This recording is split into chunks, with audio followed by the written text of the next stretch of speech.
Muchas gracias, doctor Mario Alonso Puig. Pueden, si quieren, hacerme llegar con esas tarjetitas preguntas para que las introduzcamos en el debate.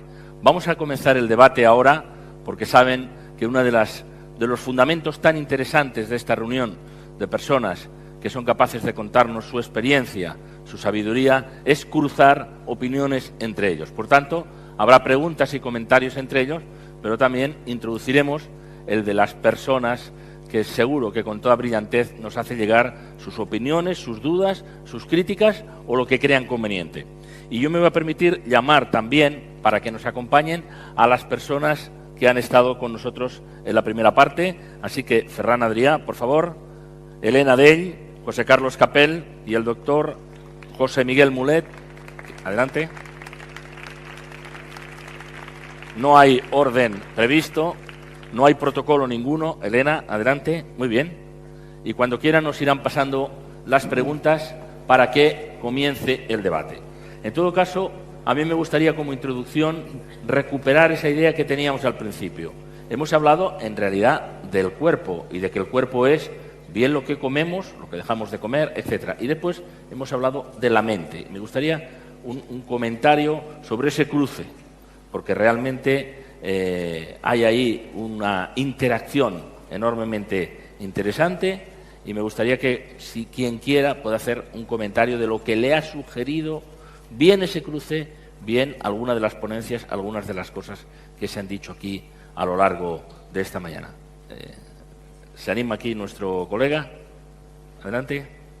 Yo no he tenido la suerte de escuchar en este segundo tramo porque estábamos atendiendo medios de comunicación, pero sí es evidente que hay una interrelación entre toda la brillante exposición que acabamos de escuchar ahora mismo, entre la mente y el mundo gastronómico que a nosotros nos concierne. Es más, el pensamiento se come con la mente en muchísimas ocasiones. Los alimentos se piensan y los alimentos se digieren con la mente. Parece una paradoja lo que estoy diciendo, pero no es ningún disparate. Yo he visto cómo cocineros, el proceso creativo de grandes profesionales no se produce en el paladar, sino que lo hacen en la cabeza. Aquí tenemos a Ferran Adrià, él piensa los platos y piensa armonías, y como él hay unos cuantos cocineros privilegiados que de la cabeza, de su pensamiento, derivan en armonías. ¿No es así, Ferran? Como se dice en el Congreso de los Diputados, Ferran Adrià por alusiones. Me gustaría que la gente reflexionáramos el porqué esto de la comida, ¿no? El comer, claro, estamos hablando de lo único que hace los humanos 3 veces al día. Y que todo el mundo tiene una opinión, ¿no? Si ahora habláramos de energía nuclear, no sé quién se atrevería aquí a hablar de energía nuclear, de diseño gráfico. Vamos a hacer más similar, si me apuras, de moda, aunque vas vestido, lo dirías si te gusta o no. De comida, todo el mundo opinamos, todo el mundo tenemos una opinión.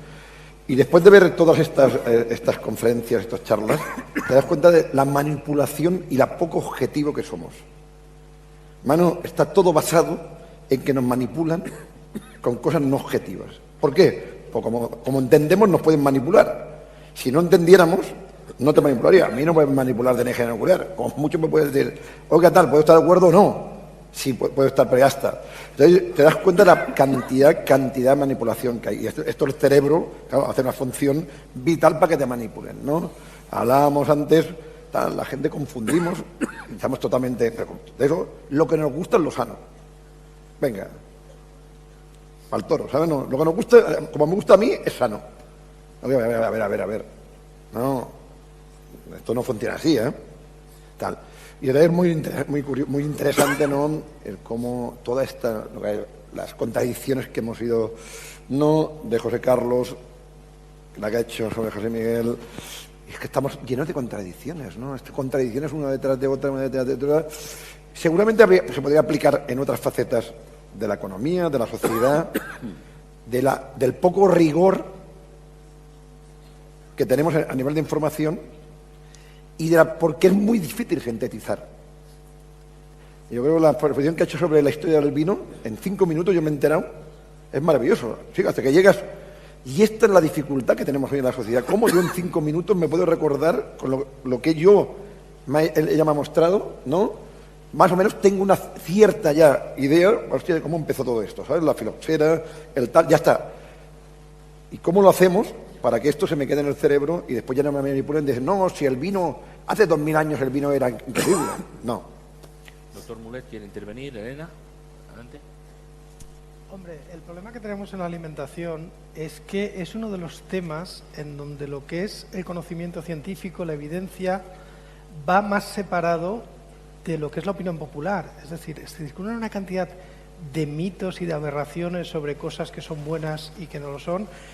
Y claro, solamente hay que ver que cada año sale una dieta milagro, cada año sale una revolución gastronómica que al final acaba pues vendiendo muchos libros a alguien y mucha gente enfermando. Con un poco de cultura gastronómica, con un poco de cultura alimentaria, podríamos hacer que la salud de la gente mejorara, porque sería más difícil engañarles. Cultura alimentaria básica para aprender, pero también puede haber una cultura para la mente. También podrían dar, igual que hablamos de la dieta mediterránea, podría haber también una serie de indicaciones para que pudiéramos manejarnos mejor y no cometer a veces errores evidentes como los que aquí se están subrayando, aunque sea con relación a la alimentación. ¿Doctor? Hombre, lo que yo creo que es muy importante, efectivamente, es reconocer la tremenda importancia de la alimentación. Sencillamente 3 datos. Número 1, vamos a pensar juntos.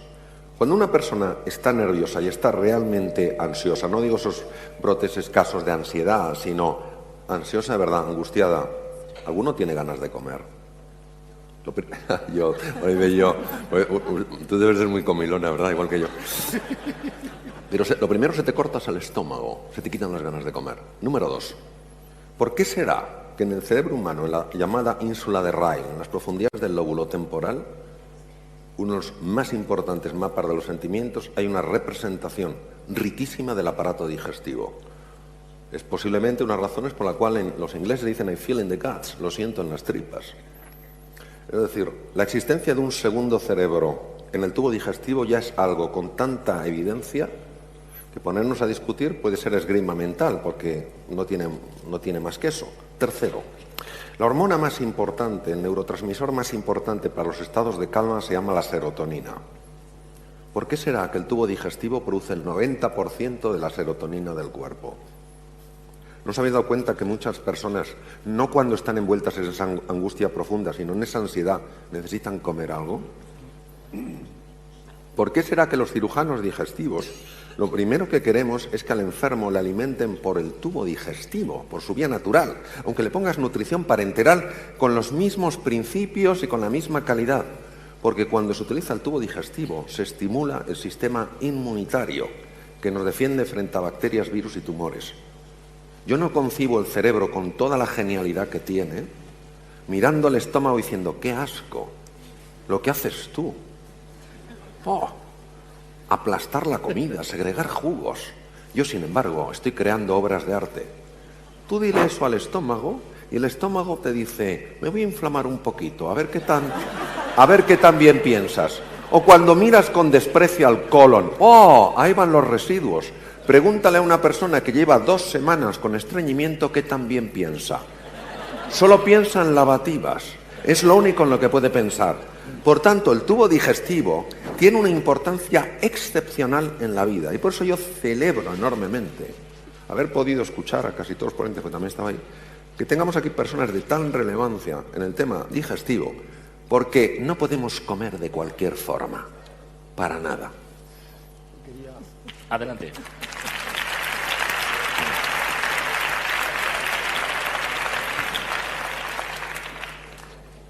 Mario, yo quería preguntarte un tema que creo que tiene importancia, el pensamiento, el cerebro, cómo influye en las filias y en las fobias de la alimentación.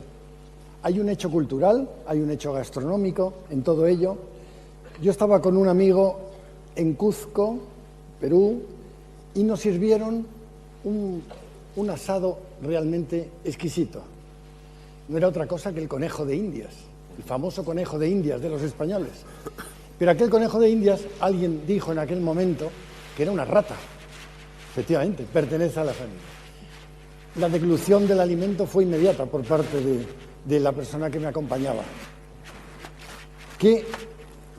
¿Cuáles los mecanismos que mueven el cerebro para decidir que algo es bueno o es malo, la fobia o la filia hacia un alimento? Tu pregunta es mucho mejor y más profunda que la respuesta que vas a obtener, pero es lo que hay. Vamos a ver. Nosotros somos y nos hacemos. Y nos hacemos en una cultura.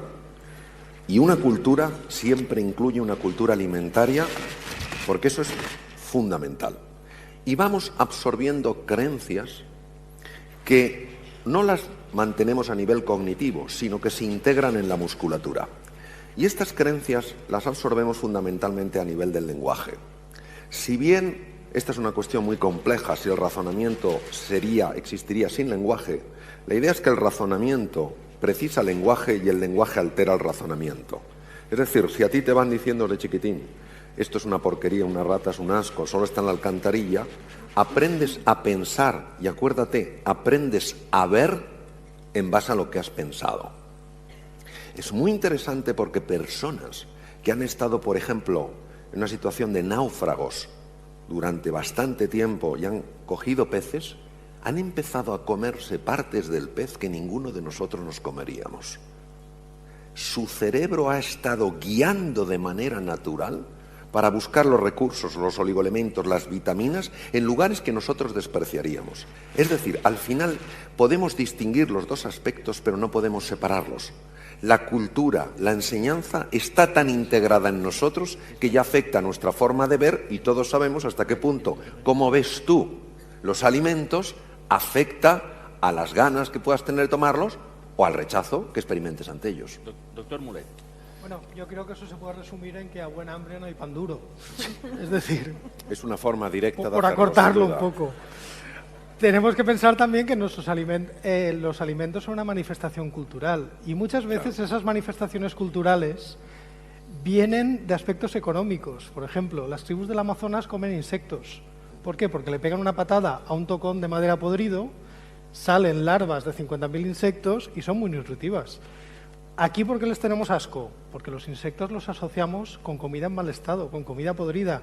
Y porque si nos tuviéramos que alimentar de ellos, tendríamos que pasar todo nuestro tiempo buscando. Nos sale más a cuenta criar un animal. Pero José Miguel, es que esto es mucho más fácil.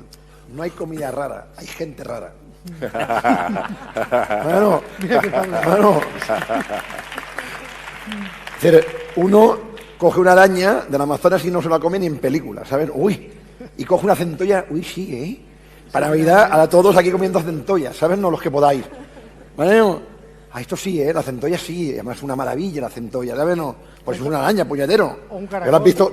¿Alguien ha cogido una centolla y la ha mirado? ¿Tú miras la centolla? Pues una araña y fea. Bueno, claro, esto es una cuestión muy fácil. Y esto hay que comer con los ojos cerrados. Tú comes con los ojos cerrados, te vas a comer todo. Todo. Tú sabes eso que dices, ¿no? Que tienes más hambre que el que se comió el primer caracol. Lo que sí que es interesante, me gustaría que a la gente que te dice lo del pensamiento, mira, yo siempre digo que Japón, nosotros en Occidente, donde cocinamos con las manos, ¿no? Con el cerebro, y esto es una manera de cocinar, ¿no? Y comemos con las manos, comemos con los sentidos, con el cerebro, ¿no? Y Japón tiene una cosa que es diferente, que yo lo he explicado de una manera que seguramente científicamente no es correcta, pero que es el alma. Es decir, cocinan con el alma. En Japón, ¿qué es esto, no? Entonces, es una cosa que me es imposible explicar, porque seguramente tiene que tener un componente en el cerebro. Pero no es esto, es decir, no es el tener una racionalización que el cerebro tal, sino es otra cosa, ¿no? ¿Y esto qué sería esto? Dentro del mundo científico, ¿qué sería cocinar con el alma? Hombre, tú has estado muchísimas veces que yo en Japón, con lo cual tienes una opinión muchísimo más documentada que la mía. Yo tengo un inmenso respeto y admiración por el pueblo japonés, por su sensibilidad, por su cuidado del detalle. Yo creo que cuando se experimenta ese cocinar con el alma, es un cocinar posiblemente mucho más intuitivo, mucho más interior. Es el zen en la cocina. Espiritual, ¿no? Al final Sí, el concepto religioso, bueno, quien crea, ¿no? Cada uno que cree en su religión y tal, para mí es más parecido Claro. a esto que una racionalización del cerebro. Porque, Claro. claro, al final, cuando tú crees en una religión, sabes que hay una cierta... Claro. Tienes que creer en esto, no hay Claro. eso. Entonces, me da la sensación que cuando ellos, ¿no? Te dan un vaso de agua y tú dices, coño, esto es agua. Sí. ¿No? Y ellos no. No, exacto. Ellos no. Y entonces yo creo que ¿no? Pero esto está en el cerebro también. Ferran, ¿no? yo creo que Elsa, tú lo has explicado maravillosamente. Es decir, los 3 trabajadores que pican piedra hacen lo mismo, pero la calidad, la cualidad que ponen es diferente. Los 2 primeros están tal vez demasiado anclados en el mundo de la fisicalidad. La otra persona sencillamente está abierta a que haya otra dimensión. Y yo creo que eso tal vez sea lo Me gustaría incorporar el componente económico, como estamos en el momento actual, ¿no? Durísimo. No sé si lo he comentado antes, pero lo mejor hemos comentado con José Carlos. Desde Japón, cada día salen containers con productos de alimentación por 200 millones de euros. Por 365 días son 70.000 millones de euros de exportación de productos de alimentación. ¿Vale? No, cabres fuera del mundo. Lo digo porque el componente que en la sociedad española, fíjate, hoy que ya hay un reconocimiento mundial sobre la cocina española y tal, a mí me pasa, hay gente que me admira y tal, pero aún piensan que todo esto es para 4, todo el tema de la cocina y todo esto. Tal.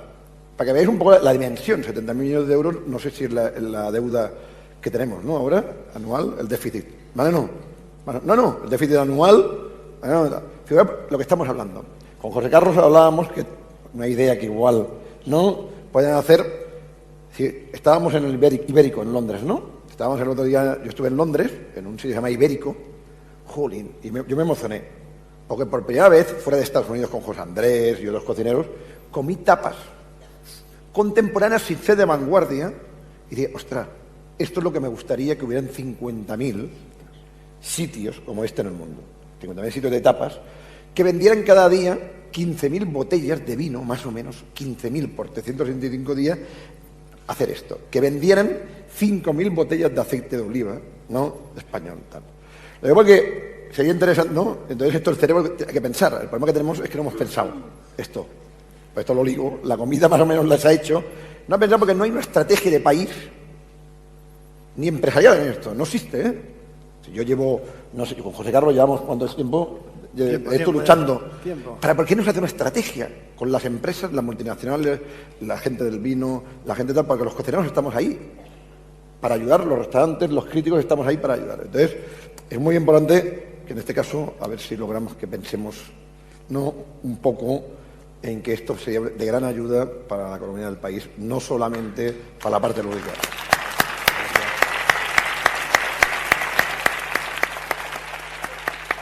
Una pregunta para Elsa Punset. Dice, me gustaría que me dijera, ¿cómo es posible averiguar tu motivación, tu reto en la vida, aquello por lo que te esforzarías? Lo firma Cristina, que es una seguidora. Es curioso, ¿no? Porque estamos hablando ahora de la relación entre cuerpo y mente, y es una relación de la que cada vez estamos descubriendo más. Lo que sabemos es que es total, ¿no? Ahora los neurocientíficos empiezan a hablar de que el cerebro no está solo aquí arriba, sino que está hasta el último trozo de piel del cuerpo.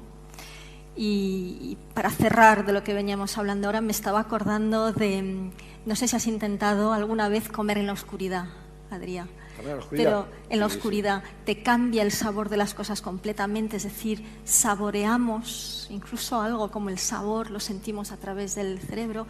Y me estaba acordando también, mientras estabais hablando, de esos experimentos que hacen donde tapan, vendan los ojos de la gente y les dan 2 copas de vino y les dicen una es cara y la otra es barata, y les sabe mejor la cara, ¿no? Cuando hablábamos de cómo nuestro bias cultural de alguna forma nos hace sentir las cosas de una determinada manera.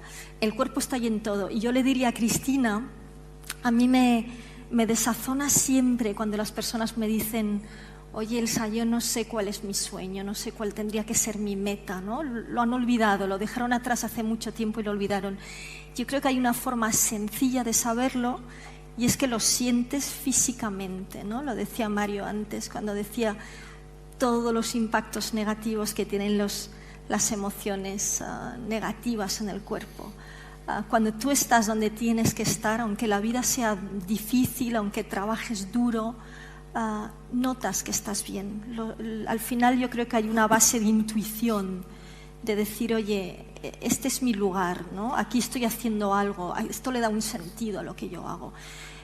Mientras no sientes esto, tienes que seguir buscando. Yo creo que ahí es donde vivimos una sociedad que nos aprisiona mucho, con estas hipotecas que no nos dejan respirar, con un mercado laboral muy opaco que no nos deja cambiar de trabajo. De alguna forma estamos muy encerrados, ¿no? Y ves que cada vez te vas encerrando más, ves que a medida que va pasando la vida perdemos amigos, perdemos seres queridos. Que no debería ser así, deberíamos tener una sociedad que nos ayude a hacer lo contrario. Así que yo le diría a Cristina: tienes que sentir, ¿no?, esa sensación de que estás donde deberías estar, y para esto tienes que explorar mucho. Y eso es algo que no se puede dejar para más adelante, porque vivimos una cultura de la urgencia. Y realmente lo que hay que hacer es decir: cada día voy a explorar facetas, cosas, personas, ideas que me podrían nutrir, y no dejarlo para mañana. Otro reto que tenemos muy importante en España y en el mundo, Voy a contar que en los últimos 50 años vivimos 20 años más, ¿no? Vosotros que sabéis, 20 años más. Yo era un escéptico, como la mayoría de todos que estáis aquí, con todo esto de que lo que comes va a afectar la salud, todo esto. El 99% de la gente es escéptica en esto, ¿sabes? No. Hasta que conocí a Valentí Fuster, al doctor Valentí Fuster, e hicimos un libro conjunto que se llama Cocinando la Salud. Me di cuenta que más o menos tenía que estar presentada para presentar el libro. Tenía 20 kilos de sobrepeso. Estaba 20 kilos. Y entonces, lo que me dijo Ferran: las dietas no valen para nada. Esto es muy fácil. Es muy fácil. Es constancia, un cierto orden y todo esto. Y poco a poco lo fui entendiendo, ¿no? De la manera de explicarlo muy sencillo, si es importante, es radicalizando. Si tú tomas cianuro, lo metes por el cuerpo, te mata. Te mata, como sea la dosis, tal. Ves bajando el nivel, tal, es decir, y esto es lo que nos pasa. Y no tiene nada que ver, como ha explicado aquí el doctor, con lo ecológico, no ecológico, tal. No estamos hablando de esto. Si analizas, dos cosas importantísimas que hay son la sal y el azúcar. Bueno, son productos básicos que no hay tal, y esto para la salud es dinamita. Dinamita cuando está en exceso, ¿no? Entonces, no somos conscientes. Y esto solo hay una manera de hacerlo. Una, O sea, hemos gastado en los últimos 10 años miles de millones de euros, en la educación sobre esto. No se ha conseguido. Porque solo hay una manera, que es en los colegios. En que tu ADN, en tus hijos, en tus nietos de 5 o 6 años, igual como te enseñan a sumar y a restar, te enseñen esto que estamos hablando, esta conversación que estamos hablando, lo importante que va a ser para tu futuro, que vas a vivir 85 o 90 años, que como no te alimentes bien, vas a tener muchos problemas con la salud. Y esto no cuesta dinero hacerlo, es una voluntad política. Y este país, con los científicos que hay aquí, tenemos la mejor ciencia del mundo, lo prometo, en medicina, en el mundo científico, que yo conozca. Esto tal, la gastronomía, creo que es algo evidente. Empresas de alimentación muy importantes. Perfectamente este país, podría ser el país, ni Finlandia, que es el paradigma de la educación, lo hace. Y es una decisión que mañana digamos, de una manera transversal, cuando explicas historia, vamos a explicar la historia de México, de alimentación. Cuando expliques ciencia, tal, cuando expliques tal. Y estos son los retos, que se pueden conseguir aun cuando no hay mucho dinero. Michael, ¿quería intervenir? Michael, ¿quería intervenir? ¿No? Sí. I like food. I guess the connection for us would be to the extent that we've investigated diets as fads and myths, which ones work and which ones don't. The problem is they go through these cycles, every few years there's a new one. You should only eat meat. Bacon and fat is great. No, bacon and fat is terrible. You should only eat plants. No, too much plants is not good.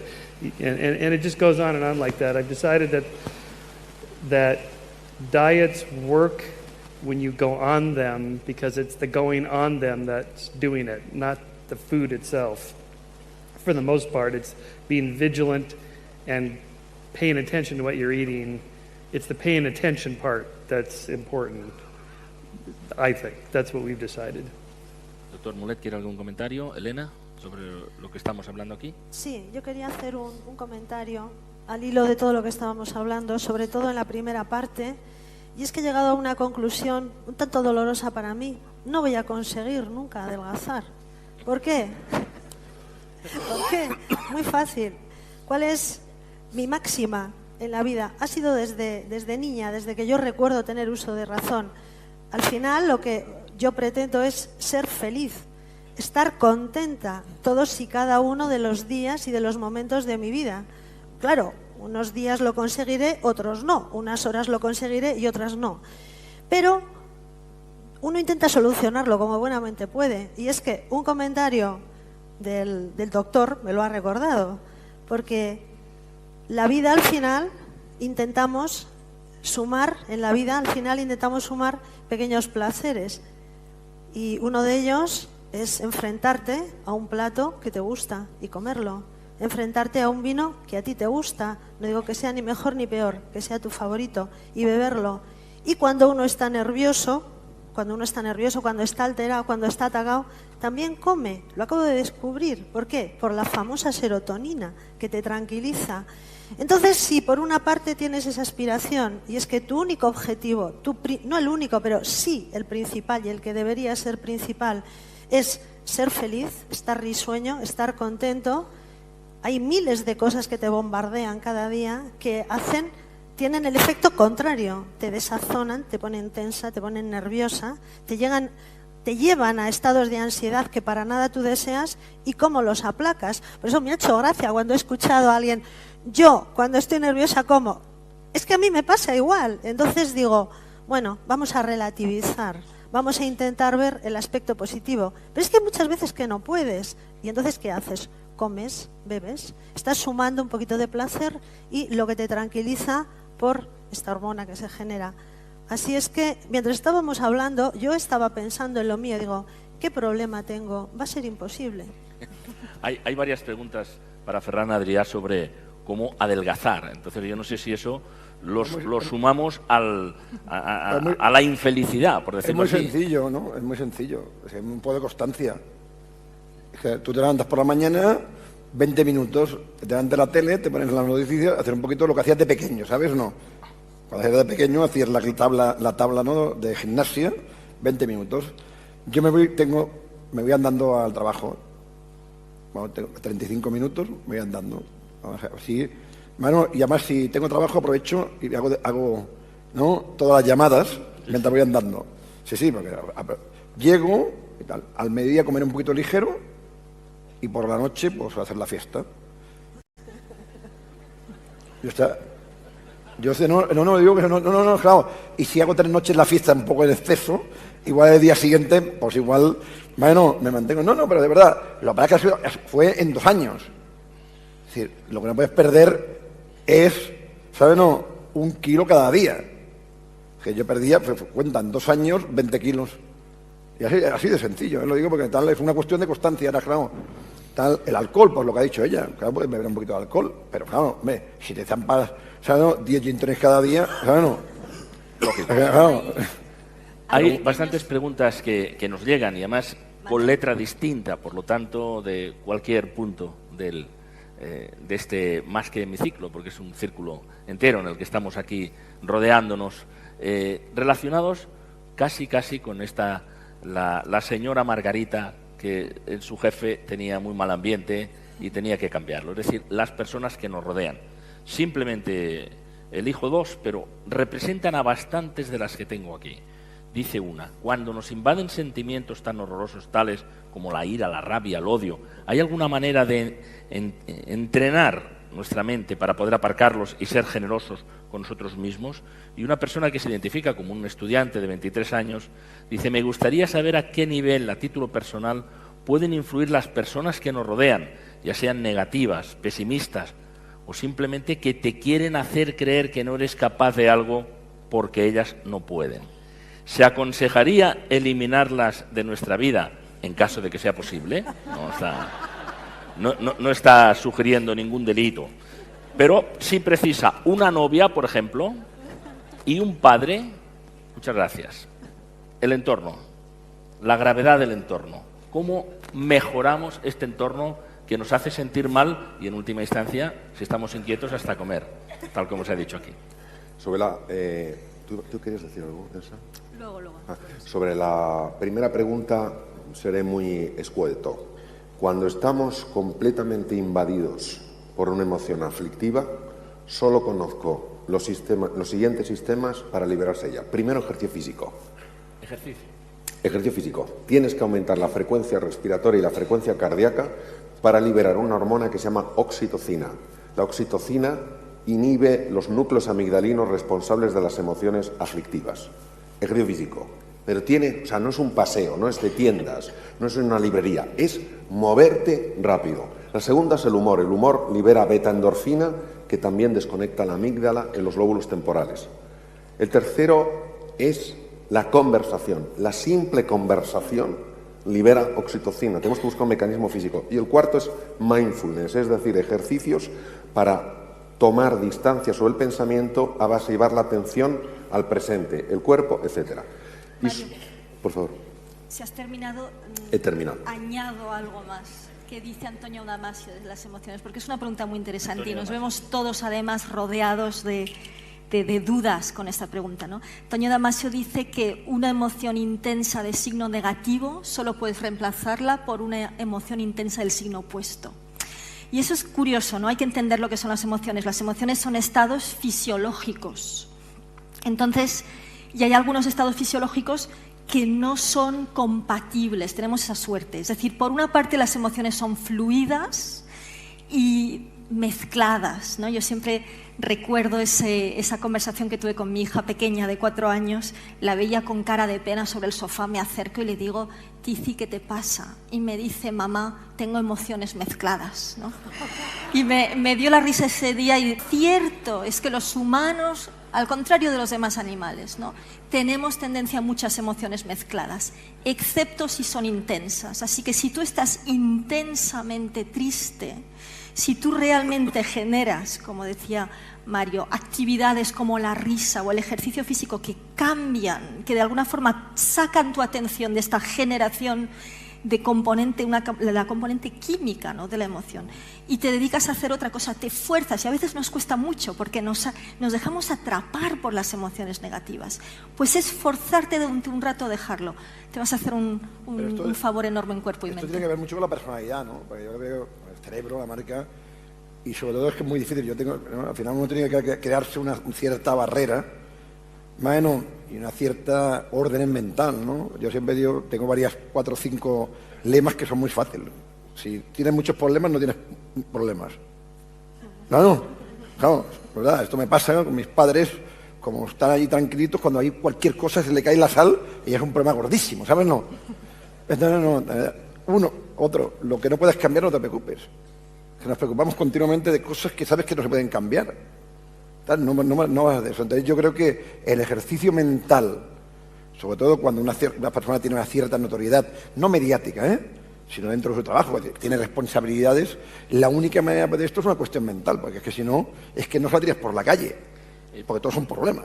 Fíjate, la siguiente pregunta, aunque la dirigían y la dirigen al doctor Mario Alonso Puig, parece que la hayan escrito mientras, hace un ratito que la tengo aquí, la voy a leer textualmente. Parece que la hayan escrito mientras estaba respondiendo, mientras estabais también Elsa y Ferran respondiendo. Dice así: vale, pero si resulta que tengo todos los síntomas de las emociones aflictivas, desde la pérdida de memoria, pasando por el colon irritable e incluso llegando al exceso de grasa abdominal, ¿aún tengo salvación para esculpir en positivo mi cerebro?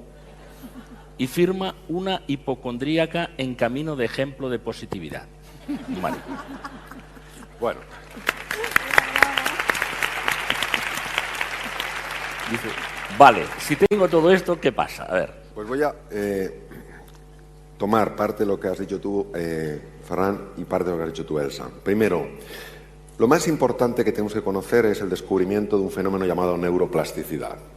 Neuroplasticidad implica nuevas conexiones neuronales y génesis de nuevas neuronas a partir de células madre. Somos capaces de generar entre 500 y 1000 nuevas neuronas. En 21 días la célula madre se ha convertido en neurona. Es decir, para cambiar esto, para que esta persona se reinvente, para que esta persona tenga el tipo de vida que quiere tener, tiene necesariamente que cambiar su estructura física, tiene que cambiar su cerebro. Y afortunadamente sabemos que la neuroplasticidad, como nos has explicado tú perfectamente, Elsa, no desaparece jamás. Sería interesante hablar, pero no tenemos tiempo, de cómo se descubre la neuroplasticidad. Y en relación a lo que tú decías, Ferran, como siempre, muy interesante. Se sabe que nacemos con un temperamento emocional positivo, o sea, pesimista u optimista. Se nace con ello. Pero esto es una inclinación, no es un destino. También se sabe que las personas que se han entrenado utilizando su mente, cuidando las cosas, tomándoselo en serio, han sido capaces de transformar su forma de ser y convertirse físicamente de personas pesimistas, que se sabe por la activación de ciertas áreas cerebrales, sobre todo la zona prefrontal derecha, en personas optimistas en las cuales se activa la zona prefrontal izquierda, es decir, han reestructurado su cerebro. Lo que pasa es que, como todo en la vida, exige tres cosas. Uno, creer que es verdad. A esta persona que ha hecho esta pregunta tan interesante, le diría, primero, has de creer que esto es verdad, porque si no te lo crees, ¿cómo lo vas a hacer?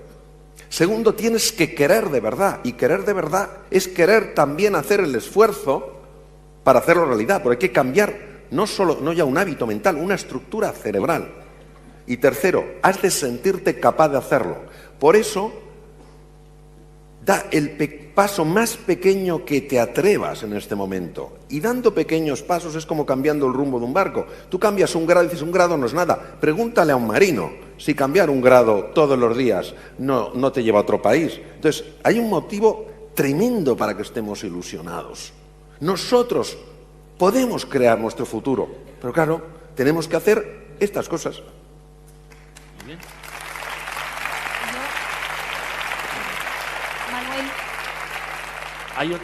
Hay otro grupo de preguntas que están relacionadas, y mi función es también ordenarlas, con la preocupación, por ejemplo, del hambre en el mundo, con la falta de distribución, con los problemas de distribución. Como se ha dicho aquí, no falta alimentos en el mundo, pero los problemas para que haya esos 800 millones de personas que comen mal o no pueden comer, se ha dicho, dice, pero faltan los medios de distribución. ¿Cuál sería el primer paso para avanzar hacia la solución de esta situación? Parece que es una situación insalvable, es una vergüenza mundial. Se reúnen periódicamente en el entorno de la FAO los presidentes de gobierno y tratan sobre este tema con cierta periodicidad, pero nadie encuentra la solución. Todos los días mueren 30.000 personas, niños, enfermos de todo tipo por inanición o porque no tienen los medios suficientes. Y mientras, en Europa, en España, en Madrid, se tiran toneladas de comida a la basura. Desperdiciamos toneladas de comida. ¿Cómo se puede corregir ese desajuste mundial? ¿Cómo se puede corregir esa vergüenza que afecta a la humanidad completa? Pues es una incógnita, desde luego en mi mano no está, pero esto El mandamiento es que haya democracia. Que la mayoría de países de estos no hay democracia. Es decir, estamos viendo en este momento tan durísimos en este país, donde hay bastante solidaridad. Yo lo estoy viviendo en Cataluña, allí, con todo el tema de que hay mucha gente, que no paramos de hacer cosas para la gente pues, que lo está pasando muy mal. Gente que casi está al límite, no está al límite, está pasando hambre en este país, que no tenemos que ir afuera. Y hay este componente de democracia, que se ha construido un mundo mejor, por muy malo, bueno, que pensemos que es. Cuando tú vas a países que no hay democracia, ¿cómo vas a hacer esto? Es que tú llevas dinero, mano, y es que se lo quedan 4. Mano, esto es un tema sociopolítico que no tiene nada que ver ni con cocina, ni con puñetas, ni tal. Es un tema sociopolítico. O hay democracia o no se puede arreglar. Doctor Mulet y después Elena. Doctor Mulet. Habría que poner un poco las cifras en contexto, porque es que ahora está comiendo mucha más gente que antes de la Revolución Verde en los años 50 o 60, cuando con los nuevos híbridos... que ha entrado tarde el micrófono, quiere decir que ahora está comiendo mucha más gente, dice. Que hace 50 o 60 años. El problema es que ahora también hay muchísima más gente que alimentar. Entonces, por un lado, el crecimiento de los alimentos ha ido acompañado de un crecimiento mucho mayor de la población. Es decir, si ahora mismo con la producción de alimentos tuviéramos la población de hace 50 años, yo creo que muy poca gente pasaría hambre, y si la pasara sería por la falta de distribución, porque claro, en Europa en general, a pesar de la crisis, no pasamos hambre, pero si miramos los números, resulta que Europa no tiene suficiente tierra para alimentarse. Tenemos un déficit de tierra, no tenemos soberanía alimentaria, porque estamos importando mucha de la comida que necesitamos. Si ahora mismo Europa se quedara aislada y cerráramos las fronteras, ahí sí que pasaríamos hambre. Y ahora hay un problema muy serio en África, que es el acaparamiento de tierras.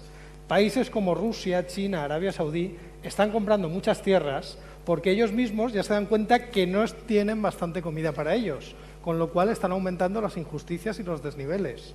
Es decir, no es tanto una cuestión tecnológica que puede ayudar, pero es una cuestión política. Elena. Es que plantear el problema como que es un problema de distribución me parece que es simplificar excesivamente el asunto. Es un problema con un trasfondo profundísimo.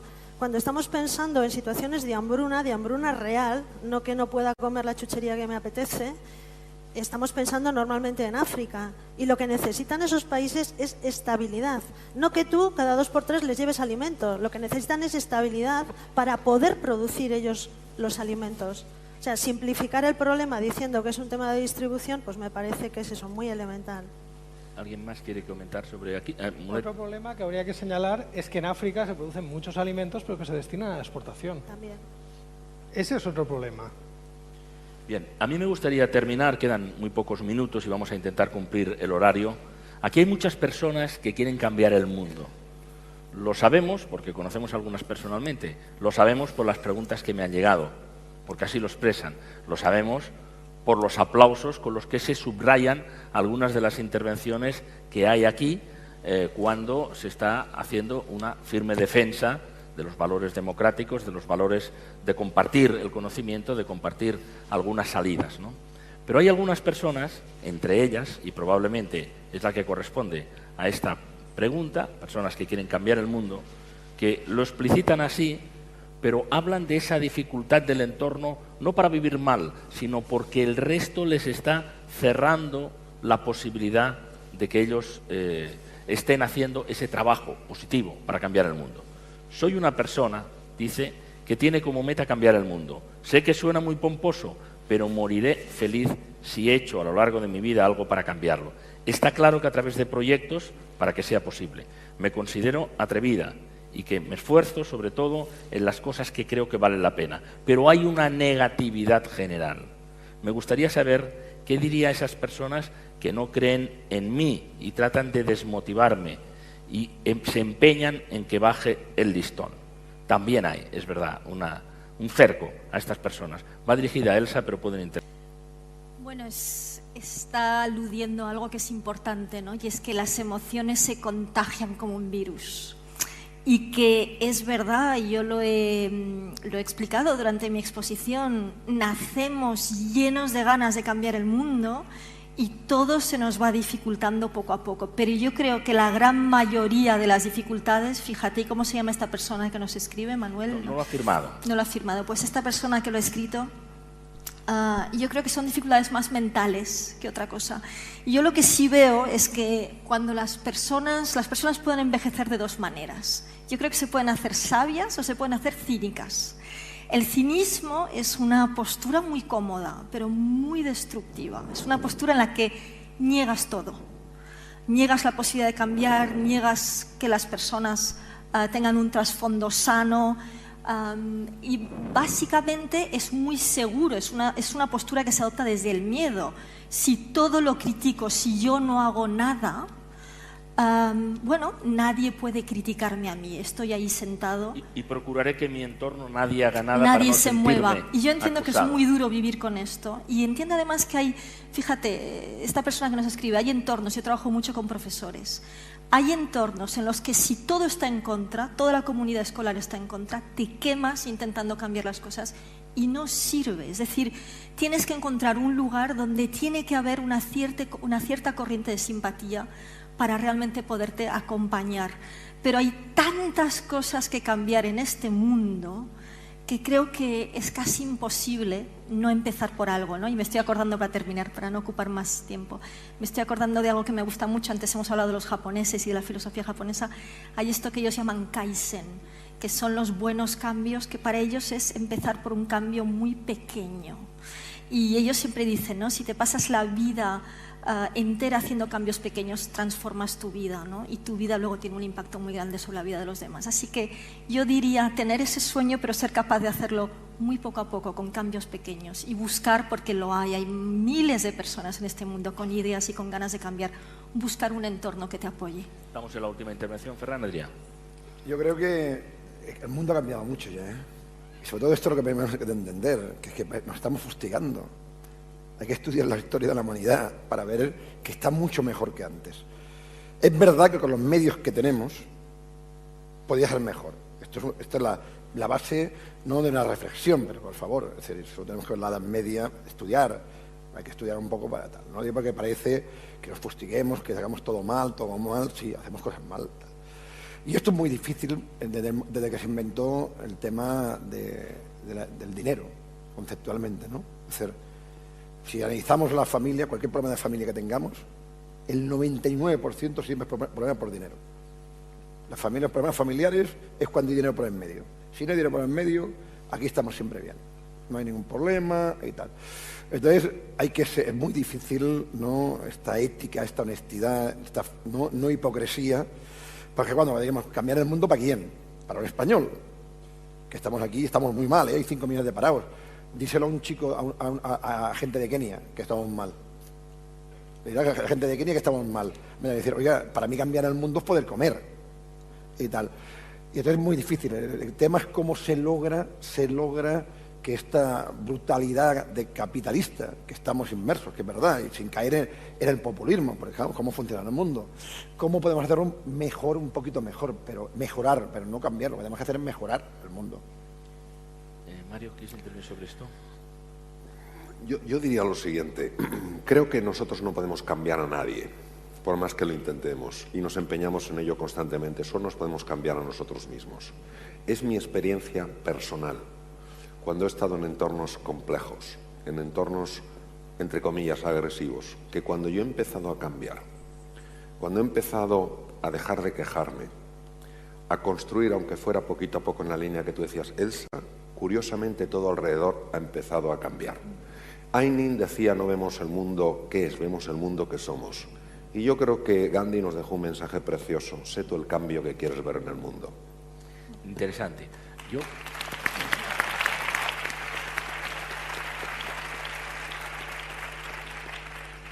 Debemos ir concluyendo, y yo, si me permiten, le voy a pasar algunas, aunque no podamos hacer aquí físicamente estas preguntas, repartiré las preguntas. Hay bastantes para Elsa, para el doctor Mario Alonso Puig, también para Ferran Adrià, para el resto de los ponentes, para que ellos a través de sus medios habituales o sus blogs o sus comentarios puedan introducirlo, ¿no?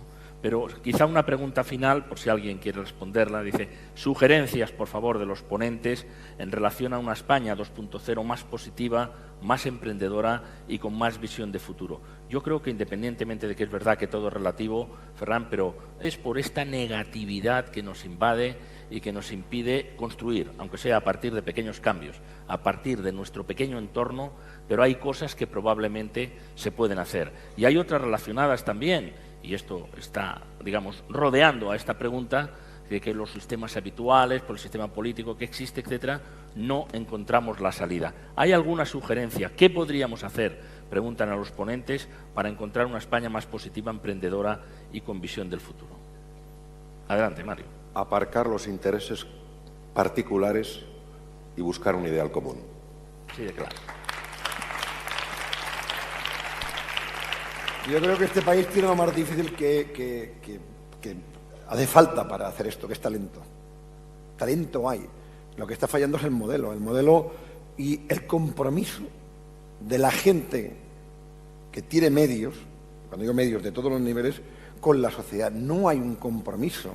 Aquí todos los achacamos a la administración, que sí, que le está haciendo cosas que se tienen que mejorar mucho. Pero la sociedad civil que puede, no estoy hablando el que gana 1.000 euros, que es la mayoría tal, la gente que tiene medios económicos, ¿qué compromiso hay? Sí, las empresas generales, sí, hay empresas que a través de fundaciones hacen cosas maravillosas, pero el empresario que le ha ido bien durante estos 20 años y que ha ganado dinero, ¿qué está haciendo ahora por la sociedad? Y este es el compromiso que tenemos que tener. Doctor Mulet. Bueno, si tenemos talento, está claro que es lo que falta, invertir en talento. Es decir, hemos visto como en época de crisis hemos recortado drásticamente el presupuesto para ciencia, cuando otros países lo han hecho justamente al revés. Eso es cavarnos nuestra propia tumba. Cuando en algún momento se ha decidido apostar por grandes eventos, se ha visto que se conseguía invirtiendo. Pues si queremos crear una economía productiva, tenemos que poder exportar, tenemos que ser capaces de desarrollar algo que nuestros competidores no puedan, y tendremos un mercado nuevo y sin competencias. Inviertan en ciencia, ya está. Bueno. Hay una palabra que creo que tenemos muy olvidada, sobre todo en las épocas de bonanza, que es generosidad. Sería bueno que en esta época en la que nos toca apretarnos el cinturón, todos fuéramos un poco más generosos. Seguramente junto con el compromiso nos iría a todos muchísimo mejor. Muy bien, muchas gracias, Elena. ¿Quiere hacer algún comentario? Es una pregunta muy del nivel que tenemos, de la preocupación que tenemos en nuestro país, pero escuchamos con enorme interés sus sugerencias. Michael. I suggest we all go home and get a plate, sit down at the kitchen table and put a marshmallow on it and see how long you can last before you eat it, and then see if you can get two. It's a self-discipline.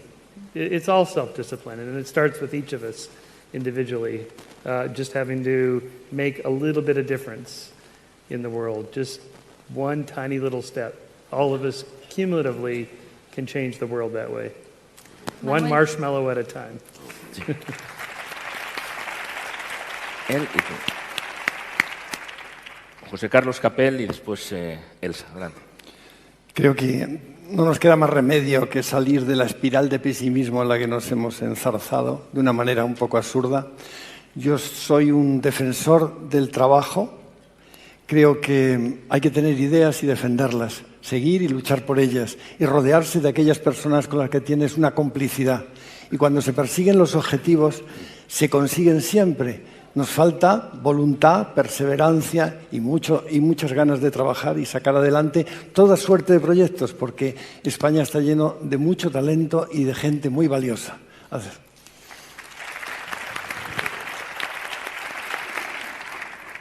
Yo solo quería apuntar una cosa, ¿no? Que estamos ya funcionando, yo creo todos en general, gracias a estos medios de comunicación que nos permiten conocer tantas ideas distintas. Estamos funcionando con ideas del siglo XXI, pero yo creo que estamos funcionando todavía con instituciones y estructuras del siglo XX, muy jerarquizadas, que tienden a no dejarnos hacer todo lo que podríamos estar haciendo. Pensemos que venimos de un siglo XX que se ha fijado sobre todo en la supervivencia física de las personas. Y yo creo que ahí deberíamos y podríamos ser muchísimo más activos, ser ciudadanos activos, salir a la calle y exigir que cambien determinadas estructuras que no nos dejan crecer, ¿no? Y eso yo creo que sería importante. Muy bien. Muchas gracias. Gracias a Elsa, gracias a todas las personas que han intervenido aquí y a ustedes que han intervenido desde aquí, a través de sus preguntas, a través de sus aplausos, a través de sus comentarios, que continuaremos. Yo creo que aquí en esta ronda han salido palabras importantes a tener presente. Solidaridad, generosidad, talento, compromiso, trabajo